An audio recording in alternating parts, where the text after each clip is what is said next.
Soxta to'lg'oq bilan haqiqiy to'lg'oqni qanday farqlasa bo'ladi? Soxta to'lg'oq odatda 3-trimestrning oxirlarida paydo bo'ladi. Bu bizani o'sha ложные схватки deyiladi. Bizani tug'ruqga tayyorlovchi to'lg'oqlar hisoblanadi va ular paydo bo'ladi, keyin yana o'tib ketadi.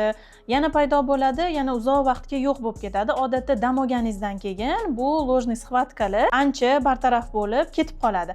Lekin haqiqiy to'lg'oq hech qachon jim bo'lib qolmaydi. Boshlangandan keyin og'riqlar borgan sari zo'rayishni boshlaydi.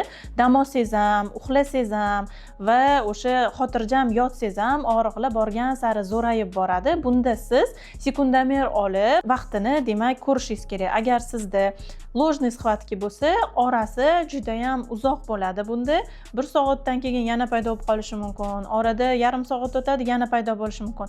Lekin agar bu haqiqiy to'lg'oq bo'lsa, tug'ruq boshlanish jarayoni bo'lsa, bunda har stabilni 15 daqiqada, 20 daqiqada boshlang'ich etaplarda rovna har xil mana shu periodlarda to'lg'oq zo'rayib qayta kelaveradi.